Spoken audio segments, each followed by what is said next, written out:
Hello, beautiful people. Welcome back to Ascension Books and Conversations. Different timing today, different setup today. We're trying a lot of new different things, so please forgive me for not being on at 10 a.m. I actually was teaching yoga today, so I'm grateful that I got to start my day like that, and I'm hoping that maybe this different timing will help with getting more people on live. Who knows? We'll see. Definitely, this is very impromptu, and we'll go back to our normal 10 a.m. live starting next week. But thank you for everyone that is here. Thank you for being here if you are watching the replay. We're going to finish off this next section of the Aquarian Gospel of Jesus the Christ. And as always, you're more than welcome to go to the description box below where I have listed the previous few videos going from chapters 1 through 9 of this book. If you want to go back and read that for yourself, I'll also leave it at the end of this video as well. If you want to just kind of jump in, vibe with us, and feel out the story to see if it's something that resonates with you and something that maybe you want to go a little bit deeper into. I am loving this camera quality. I'm trying to switch some things up, try new things. So I'm excited. But thank you for being here. I want to just jump right in into the chapter. So where we left off, I'll just give a brief summary for those of you if it's your first time. We ended on chapter 9. And I also, for those of you, if it's your first time, I do leave this book for free down below in the description box. So you don't have to go ahead and buy it or anything. You can just read alongside with us every Sunday or on your own timing as well. But yeah, we're going to start off with chapter 9. Or did we read chapter 9? Ooh, wait, let me remember where we left off. Hold on 1 second. Give me just 1 second. Go ahead and pull that up. Okay, so we're actually at chapter 10, and we ended on chapter 9. If you saw from the description title, pretty much we ended where Elizabeth and Mary, they went to Zoan, which is a place in Egypt back in that time. And they were taken in by 2 Egyptian wise teachers who are teaching them lessons about life and the generalities of life, and teaching them about Source, about God. And so we're kind of in the middle of that, and we're going to end off this section with the conclusion of those lessons before they head back into their hometown of Bethlehem and or Jerusalem. In those lessons, we learned about the higher and the lower self. We learned about the great Tao Great, which is their form of saying what Source is. And we also got into a little bit of the Father God, Mother God perspective, the Elohim. We got into the 7 spirits, and we got into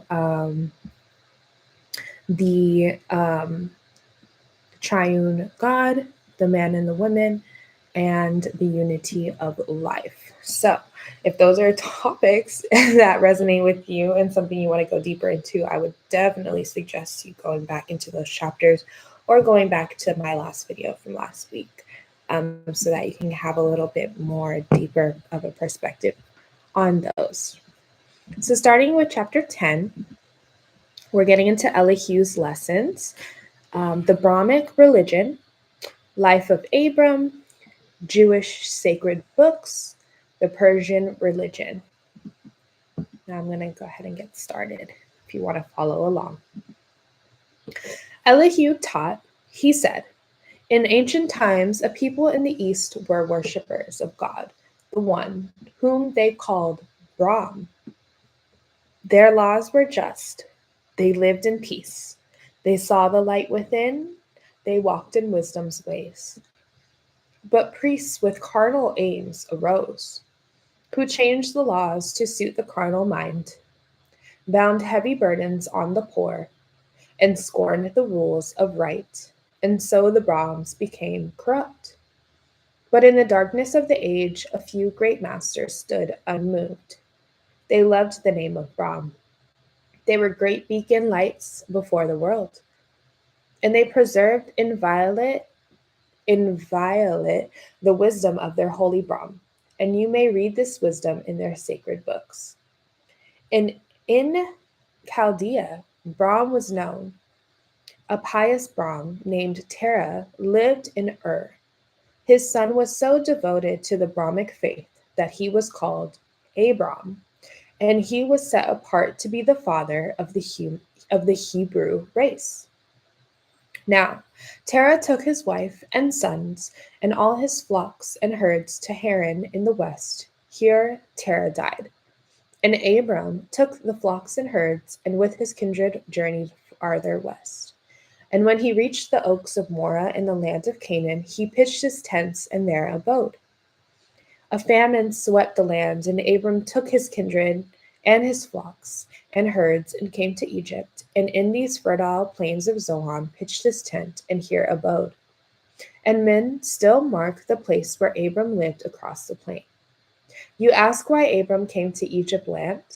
This is the cradle land of the initiate. All secret things belong to Egypt land, and this is why the masters come. In Zoan, Abram taught his science of the stars, and in that sacred temple over there he learned the wisdom of the wise. And when his lessons all were learned, he took his kindred and his flocks and herds and journeyed back to Canaan. And in the plains of Mamre pitched his tent, and there he lived, and there he died. And records of his life and works, and of his sons, and of the tribes of Israel are well preserved in Jewish sacred books. In Persia, Brahm was known and feared. Men saw him as the one, the causeless cause of all that is.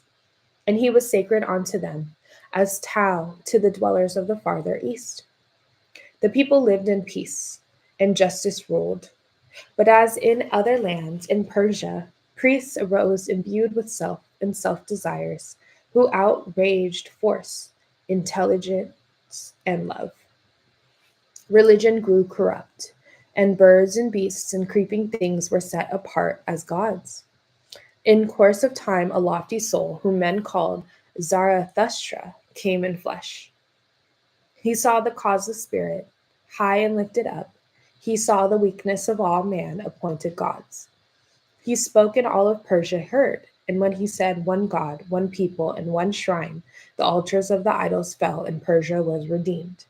But men must see their gods with human eyes.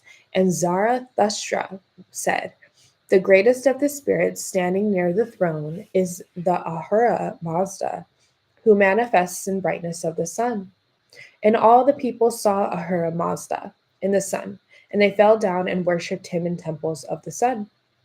And Persia is the Magian land where live the priests who saw the star arise to mark the place where Mary's son was born, and were the first to greet him as the Prince of Peace. The precepts and the laws of Zarathustra are preserved in the Avesta, which you can read and make your own. But you must know that words are not till they are made alive, until the lessons they contain become a part of head and heart. Now, truth is one, but no one knows the truth until he is the truth. It is recorded in an ancient book. Truth is the leavening power of God. It can transmute the all of life into itself, and when the all of life is truth, then man is truth. Chapter 10. It's a pretty that's a pretty deep chapter, so we might have to dive into that a little bit more. There's definitely some unfamiliar words in here. One that I wanted to look up for sure was, well, first I wanted to know who Zarathustra is. Zarathustra. Please feel free, if you are here, to share whatever you learned. But anything that we look up, I will definitely leave in the description box. So Zarathustra was known as an Iranian religious reformer and prophet, and they were the object of much scholarly attention because of his apparent monotheism, whom he referred to as Ahura Mazda, or the Wise Lord, his purported dualism, and the possible.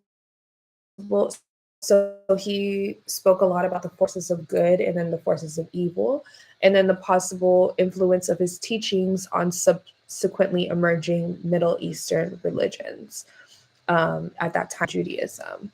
So he was a prophet, and this was during the time of 628 BCE to 551 BCE. And they wrote, let's see, the Avesta was something that was the texts and the teachings. So I'm going to leave this article in the description so you can go a little bit deeper if you're as curious as I am, because I know that I'm going to get into this more.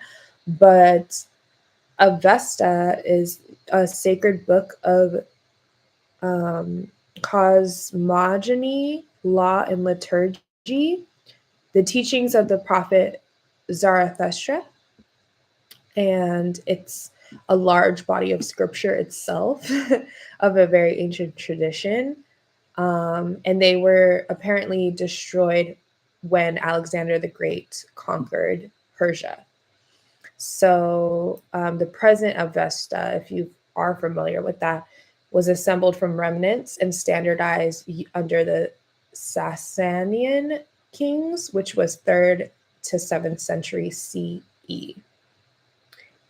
Interesting. So going back to the Aquarian gospel with that new knowledge, Elihu was teaching about the Brahmic religion. And honestly, Brahma is something that we hear in yoga too. But we're also getting into more Buddhist perspective and more Hindu perspective when we're tapping into these terms. So just trying to give more background so that it's not just like words being flung out at you. My computer is also going very slow, so please forgive me. But Brahma is a Sanskrit term, and it's also a Hindu god that is referred to as the creator within the trinity of supreme divinity that includes Vishnu and Shiva. So in this lesson, Elihu taught that the people in the East were worshippers of Brahm or Brahma. And that's who they called the God. So that's already crossing two different religions into one space, because Mary, mother of Jesus, and Elizabeth were learning about Buddhist and Hindu perspectives and taking it in and being receptive of it. And their laws were just and based off of this way of wisdom. These wisdom laws that were known amongst all of the Brahms. And that's why Abram, before he was called Abraham, because that was in the King James Bible, God apparently changed his name to Abraham when he became a prophet. But before that, even his story was in the Old Testament, and he was known as Abram. But we like to say Abram. but this is where that comes from. There's also, let's see.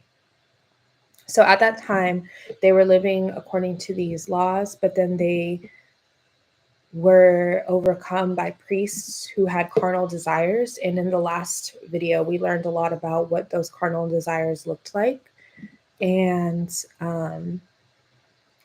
so in that Brahmic faith, Abram was set apart because he was supposed to be the father of the Hebrew race. And that is where a lot of Christians kind of get their genealogy from when we talk about the 12 tribes, because we talk about Abraham, Isaac, and Jacob. And Abram was the one who started that lineage. But it's interesting too, because he came from a different religion beforehand. So I think that's really interesting to keep in mind. Brahm was known and feared. Men saw him as the one. Men saw him as the cause of all that is. And then at that time, during the religion becoming corrupt, the birds and the bee, the way that religion was becoming corrupt was that they started to make birds and animals into idols and worshiping them. And that's when Zarathustra came into the flesh with their teachings. So if that is something you want to go deeper into, please let me know. But it all concluded in that chapter as that truth is one, but no one knows the truth until he is the truth, meaning him living in that truth. But that last verse is pretty deep because it says, truth is the leavening power of God. It can transmute the all of life into itself. And when the all of life is truth, then man is truth. And I would love to hear your perspective on what that means to you. Because to me, that just means that,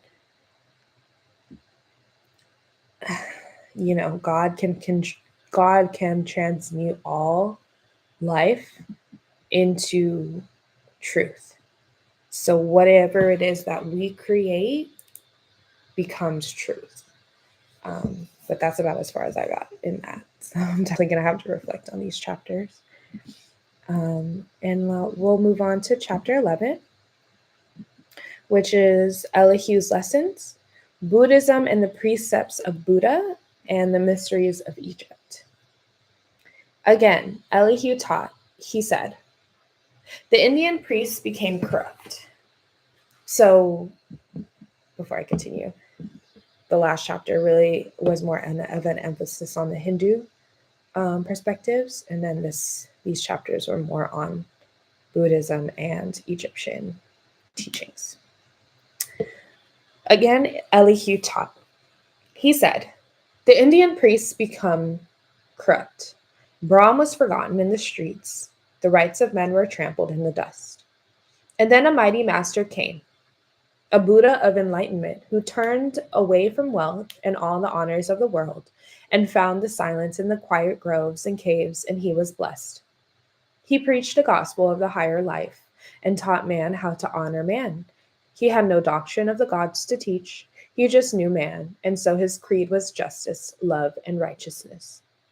I quote for you a few of many of the helpful words which Buddha spoke. Hate is a cruel word. If men hate you, regard it not, and you can turn the hate of men to love and mercy and goodwill. And mercy is as large as all of the heavens. And there is good enough for all.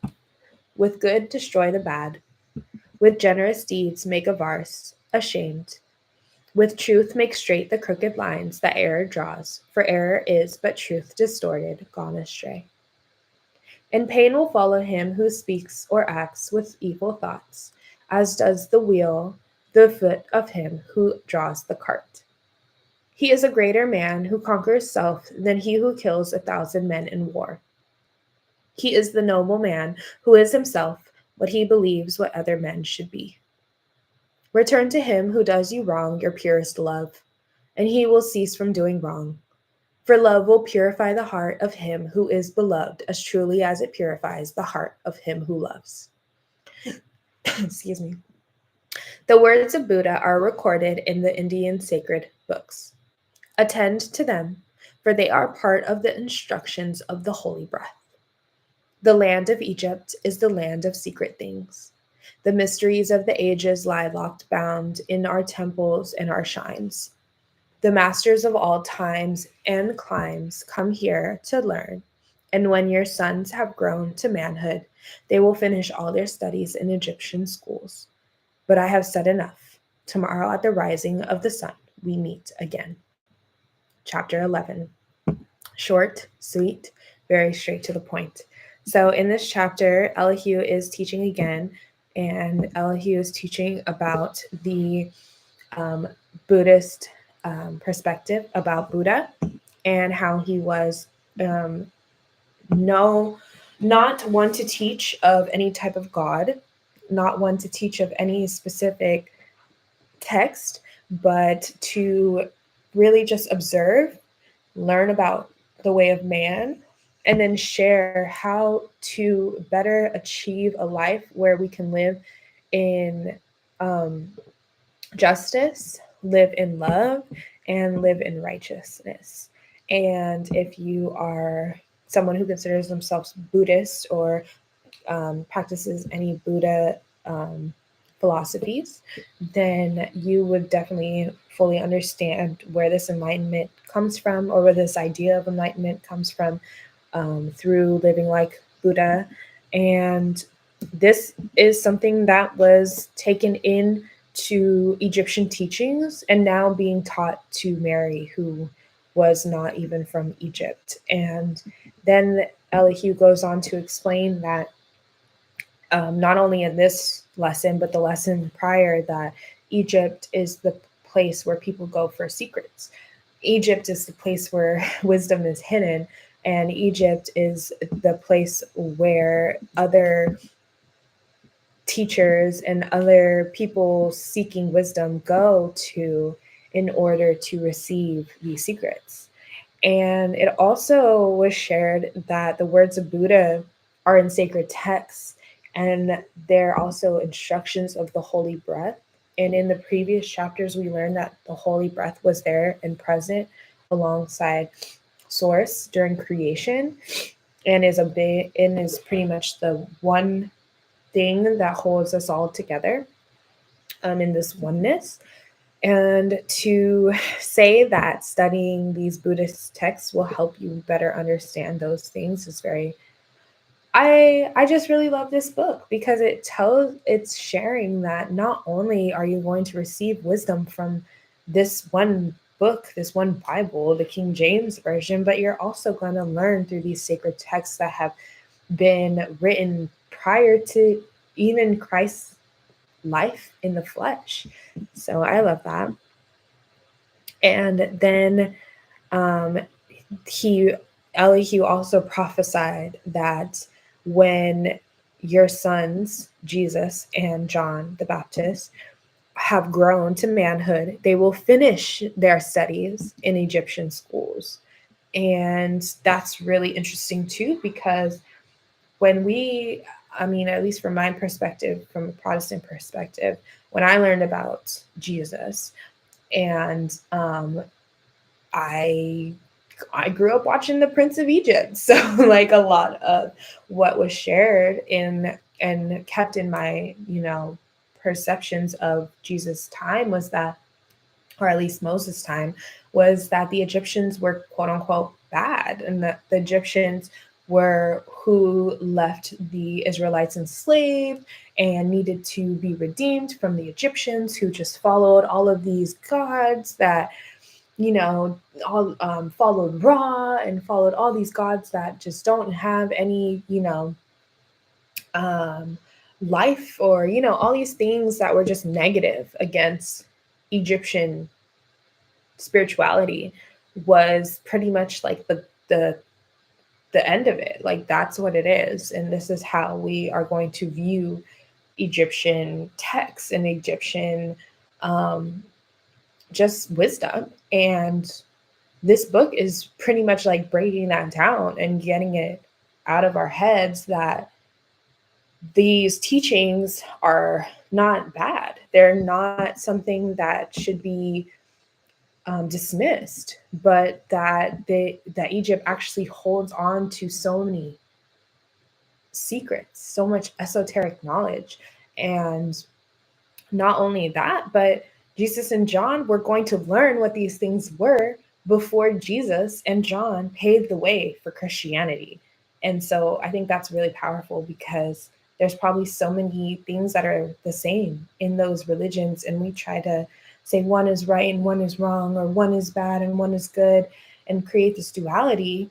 But if Jesus never learned these things and never finished schooling in Egypt, then half of the stuff that he was sharing with others may not have even been what is. So, love that. Chapter 11. We're going to conclude with chapter 12, because that will also conclude section 3. And we're going to conclude with Salome's lessons. Prayer. Elihu's concluding lessons sums up the 3 years course of study. The pupils return to their homes. Before I get started, I'm going to drink some water. If you want, feel free to share anything in the comments. Or just take it in, Sometimes it takes a minute to ruminate and then really reflect on what was shared. But chapter 12. Now when the morning sun arose, the masters and their pupils all were in the sacred grove. Salome was the first to speak. She said, "Behold, the sun, it manifests the power of God, who speaks to us through sun and moon and stars, through mountain, hill, and vale, through flower and plant and tree. God sings for us through bird and harpsichord and human voice. He speaks to us through wind and rain and thunder roll. Why should we not bow down and worship at his feet? God speaks to hearts apart, and hearts apart must speak to him. And this is prayer. It is not prayer to shout at God, to stand or sit or kneel and tell him all about the sins of men. It is not prayer to tell the Holy One how great he is, how good he is, how strong and how compassionate. God is not man to be brought up by praise of man. Prayer is the ardent wish that every way of life be light, that every act be crowned with good, that every living thing be prospered by our ministry. A noble deed, a helpful word is prayer, a fervent and effectual prayer. The fount of prayer is in the heart, by thought, not words. The heart is carried up to God, where it is blessed. Then let us pray. They prayed, but not a word was said. But in that holy silence, every heart was blessed. And then Elihu spoke. He said to Mary and Elizabeth, "Our words are said. You need not tarry longer here. The call has come. The way is clear. You may return unto your native land. A mighty work is given you to do. You shall direct the minds that will direct the world. Your sons are set apart to lead men up to righteous thoughts and words and deeds, to make men know the sinfulness of sin, to lead them from the adoration of the lower self and all elusive things, and make them conscious of the self that lives with Christ and God. In preparation for their work, your sons must walk in many thorny paths. Fierce trials and temptations they will meet like other men. Their loads will not be light, and they will be weary. They will weary be and faint. And they will know the pangs of hunger and of thirst. And without cause they will be mocked, imprisoned, scourged. To many countries they will go, and at the feet of many masters they will sit, for they must learn like other men. But we have said enough. The blessings of the 3 and of the 7 who stand before the throne will surely rest upon you evermore. Thus closed the lessons of Elihu and Salome. 3 years they taught their pupils in the sacred grove, and if their lessons all were written in a book, lo, it would be a mighty book. Of what they said, we have the sum.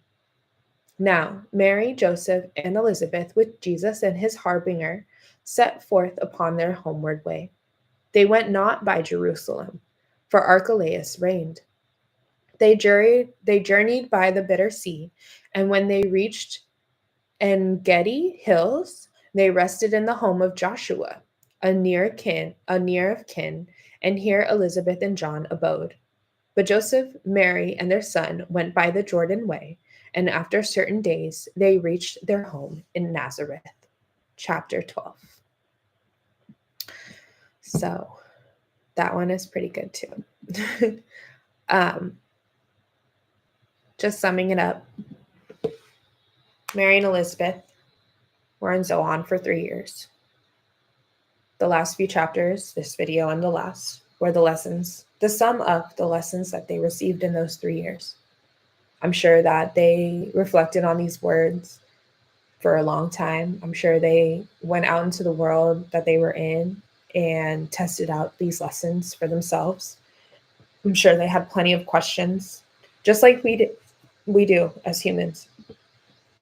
And so that is something that we can always go back to and reflect on for ourselves as well. Because what I'm reading this is not what I'm going to know in a few months, weeks, years. So pretty much in this final lesson, they speak about how prayer is not what some people do practice a lot of, which is routine, kneeling, sitting, shouting, sharing the sins of man, sharing the problems in their life. They say that prayer is not even giving praise. And I think that's so interesting too, because I find that to be something that I crutch to a lot in my own prayers. Is I will give so much praise to the Creator and so much love to the Creator, but sometimes it's a falling into believing that it's something that I have to do. And in the story, it shares that Source is not even like man. Source doesn't have the ego that man does, and doesn't need that inflation of the ego in order to know that they are Source, because Source is Source. So sometimes that really stood out to me, because praise is always something that helps me remind me who Source is, but it's not something that Source has to hear or receive in order to know that I am connected or praying to God or to Source. In the story, it actually shared that silence was prayer. And I find that to be so strong, especially coming from a yogic perspective, because we learn how important and how just how many answers can be received through silence, and not having the outside world telling us all these different things and different ways of being, but actually having that silence in order to receive what Source is trying to say. And they also shared the opposite direction of that silence is your heart being lifted up to Source, because at the end of the day, Source knows what's in your heart. Source knows your desires, your needs, your wants, everything that you want in this life is already known. And the universe is always conspiring to make those things happen. And so that is a beautiful confirmation and reminder in this story. Also, they shared that a noble deed, a helpful word is prayer. And that also will just lead to more harmony in the world. And then Elihu concluded it by telling them that they have a responsibility now. Like, this wisdom wasn't just given. A beautiful reminder that silence is sacred. Yes. And that's also why sometimes People say that all this confusion and chaos is of the devil because it really is just a way to take us away from that silence that is innate in us and gives us the opportunity to receive those answers from nature and creation. And it was even shared that God speaks through not just one thing. God speaks through the birds. God speaks through the voices of others. God speaks through the trees and the plants. And I think that the more presence that you bring into your life, the more you actually see that at hand. At least myself, I definitely have.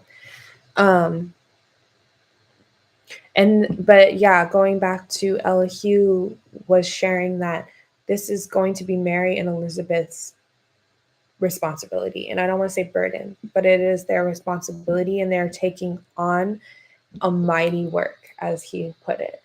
That this work of sharing this wisdom and teaching those who are destined to teach the world.